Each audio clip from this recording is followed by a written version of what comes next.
Losing focus is one of the most common reasons that people miss shots. They just simply get the ball, and instead of watching onto the strings, they lift their head, take their eye off it, and make a silly error. But you can also literally lose whole games and sets and matches because you lose focus, and you see this even at the professional game. They'll be playing well, and then suddenly they'll just lose the next 4 games. So what I want to do is I want to show you 2 simple things that you can do to really help to improve your focus on court, to help you become a better player, both in practice and in matches.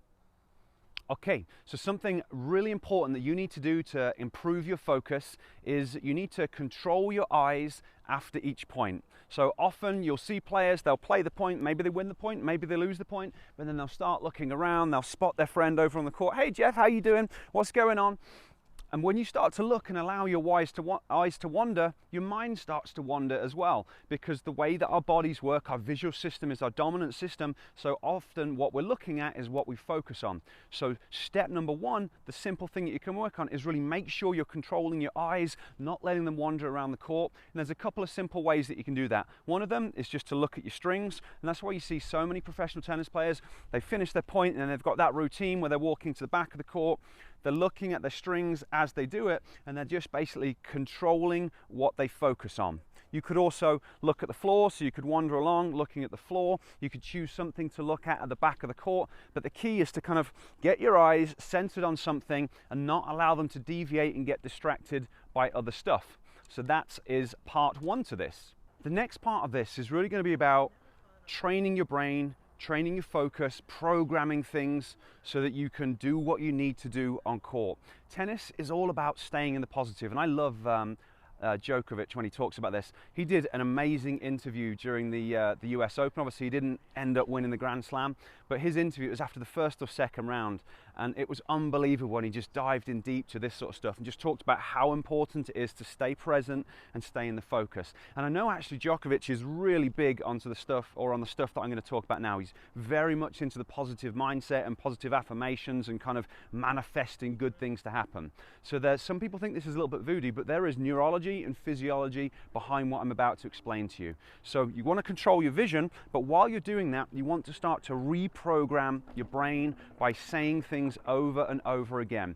Now, there's a couple of ways that you can do this, and what I used to do is I used to go, okay, watch the ball, watch the ball, watch the ball, watch the ball, and I'm kind of telling myself what to do, and that can be beneficial and it can help you to focus. But in terms of the neurology behind the scenes, what's a little bit more effective is to say, to use something called an I am statement. It's basically to phrase things in a way where it's like a predetermined thing that just happens. I am a focused tennis player. I watch the ball onto my strings every shot. I'm a focused tennis player. I watch the ball onto my strings every shot. So obviously, if you've got your racket in your hand, you're looking at those strings going, I'm a focused tennis player. I watch the ball onto the strings on every shot. And now you've got this kind of 2 layers of things that are going to help you to become a more focused tennis player. Now, if this is good enough for Novak Djokovic, it's definitely good enough for me. And by implementing this sort of thing, it has made a huge difference in my ability to focus. So I highly recommend you give it a go. Control the visual, the visual distractions, don't allow it to happen, and then start to reprogram your brain with this stuff. And literally, it is reprogramming. What we think about, the neurons get closer together. Your brain gets better at sending these signals. So the more often you practice being focused, the more focused you'll be. If you allow yourself to be distracted, that'll happen. So do not allow the distractions. Get in there ahead of time and start programming your brain. So hopefully you have enjoyed that, and if you have enjoyed this and you like learning about this sort of stuff, I've created a free masterclass where I go into way more detail about this sort of stuff, and I talk about some of the things that can kind of go on behind the scenes that might be holding you back and preventing you from implementing this, because I'm teaching you what to do, but sometimes there might be things that make it a little bit trickier, so that's what I'll explain in the masterclass if you'd like to learn more. Okay, if you've got any questions or comments about this video, I'd love to hear your thoughts. Otherwise, I will see you next time.